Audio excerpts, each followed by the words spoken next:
Kembali lagi di Hika Channel.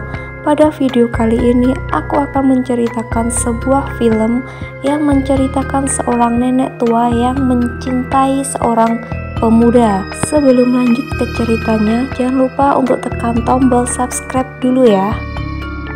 Film diawali dengan adanya seorang nenek yang memakai lipstik yang sudah menganggur 50 tahun lalu, tetapi dia mengambilnya untuk berdandan. Nenek tua ini mau mencari perhatian pria yang umurnya kurang 49 tahun darinya. Dia juga memakai pita yang imut. Lalu dia juga berpakaian baju yang sudah 30 tahun tak dia kenakan demi dekat dengan pria ini, malah memberikan sendok yang sudah dipakainya padanya. Melihat pria itu meminum bekas liurnya, nenek tua yang malu ini merasa belum puas. Setelah itu dia masuk ke kamar pria itu, menggunakan deodorannya di ketiak, bahkan memakai sikat gigi pria itu untuk menyikat giginya. Nenek tua yang berbunga-bunga ini sebenarnya suaminya meninggal belum melewati 7 hari. Nenek ini bernama Joy dan sudah berumur 70 tahun. Beberapa hari lalu suaminya baru saja meninggal. Dia mengira bisa mendapatkan kebebasan dari kematian suaminya. Dulu suaminya bukan hanya melecehkannya puluhan tahun, malah meninggalkan utang yang banyak sebelum ia meninggal. Joyce terdiam ketika mendengar ini. Dia berpikir bahwa dirinya tua dan tidak memiliki uang. Hari kedepannya saja susah bertahan hidup, apalagi membayar utang. Akhirnya demi dirinya, dia berencana menyewakan rumahnya. Setelah memasang iklan, keesokan harinya ada sepasang kekasih yang datang menyewa. Meskipun suaminya tidak puas, tetapi istrinya Jenny merasa masih nyaman. Tetapi sang suami sama sekali tidak peduli apakah istrinya suka atau tidak. Karena Jenny dan Joy sama hidup dalam kekerasan keluarga, akhirnya mereka berdua saling curhat. Hubungan mereka semakin baik bagaikan sahabat.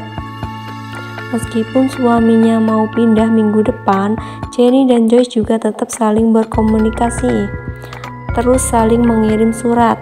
Tidak lama kemudian Joyce tahu bahwa Jenny sudah mengerti. Dia cerai dengan suaminya dan hidup bahagia. Dan dia menyemangati Joyce agar hidup bahagia, mencari pasangan hidup lain sepertinya. Kalimat ini bagaikan ramalan. Hari berbunga-bunga Joyce pun tiba. Hari itu datang seorang tamu pria. Kamu lihat pria ini sangat ganteng. Tidak menyalahkan Joyce yang menggodanya, hanya menyalahkan pria ini terlalu ganteng. Di saat itu hati Joyce pun berdebar-debar, langsung jatuh cinta pada pria yang datang pada masa tuanya. Tak hanya diam-diam memikirkannya, tetapi juga bercerita dengan Jenny. Jadi mulai hari itu, Joy mulai merias wajahnya. Hanya berharap pria yang bernama Mike dapat memperhatikannya. Dia membeli televisi dan sekaligus membuat makanan untuk Mike, bahkan menyuruh Mike mengambil handuk untuknya. Tetapi bukan hanya demikian, demi mendapatkan Mike, dia pun membuang foto suaminya. Melihat tampilan ini, saya hanya bisa berkata mual. Sayangnya masalah baik selalu akan berakhir juga. Hari itu Jenny menelpon akan datang untuk menginap beberapa hari.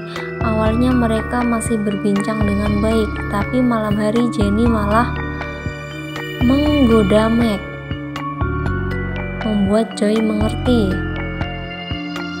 Jadi keesokan hari dia langsung muram dan kasar terhadap Jenny.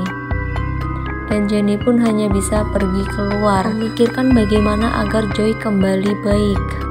Tetapi ketika Jenny bertemu dengan tetangga sebelah, mendengar bahwa ternyata kondisi kejiwaan Joyce tidak normal. Ternyata dia pernah hamil sekali di saat muda, tetapi karena kekerasan suaminya dia keguguran. Mulai hari itu Joyce sudah berubah. Jadi tetangga menyuruh Jenny agar menghindarinya. Jika tidak, akibatnya akan sangat fatal. Setelah Jenny mendengar, langsung ingin pergi. Jadi setelah dia sampai di rumah, langsung membereskan barangnya. Lalu tidak ingin menghiraukan Joyce lagi. Tetapi Joyce tidak merasa dirinya bermasalah, malah merasa dia kehilangan teman karena kesalahan tetangganya. Akhirnya Joyce ke rumah tetangga, mengambil bantal dan menutup muka tetangga hingga mati. Kemudian dia mulai berdrama berbohong bahwa tetangga mati karena sakit jantung, menangis dari luar hingga masuk ke dalam rumah. Lalu dia memeluk Meg. Tetapi hati Meg hanya memikirkan Jenny seorang.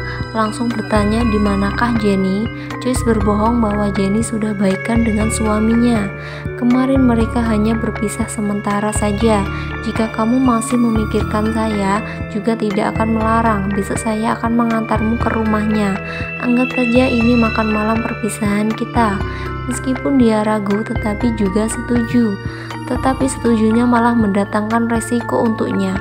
Malam itu, Joy meletakkan obat tidur di minuman Meg. Setelah meminumnya, Meg pun pingsan dan Joy menggunakan kesempatan ini menarik Meg ke kamarnya. Ketika Meg bangun hanya tahu bahwa kepalanya sakit.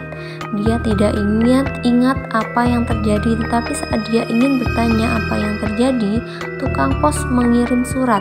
Joyce ingin menerimanya tetapi Meg mengambilnya. Setelah melihat surat, Meg ingin pergi.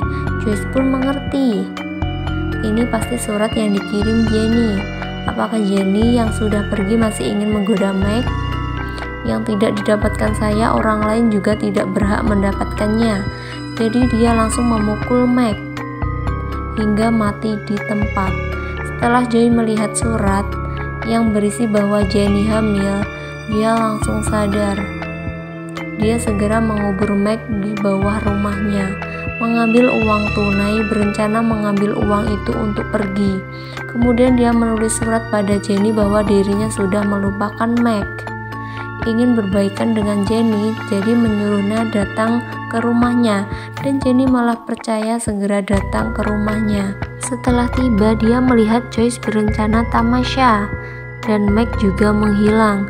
Meskipun Joy berkata Meg hanya pergi beberapa hari saja dan akan pulang, tetapi Jenny tetap merasa aneh saat dia masuk ke rumah itu, melihat bahwa kamar Meg terkunci dan di dalam adalah kamar bayi yang dipersiapkan untuk Joy saat dia melahirkan. Joyce akan pulang. Untuk mengakhiri akhir cerita ini, film berakhir di sini. Film ini berjudul Room for Rent. Film ini sangat buruk dan akhirnya juga kurang jelas mengenai apa yang akan dilakukan Joy terhadap Jenny. Kita tidak tahu sama sekali, hanya terlihat gambar akhir saja. Banyak yang berkata orang yang kasihan pasti ada masa penuh kebencian. Setelah melihat film ini, merasa kalimat itu sangat benar. Film selesai. Sampai jumpa di video selanjutnya.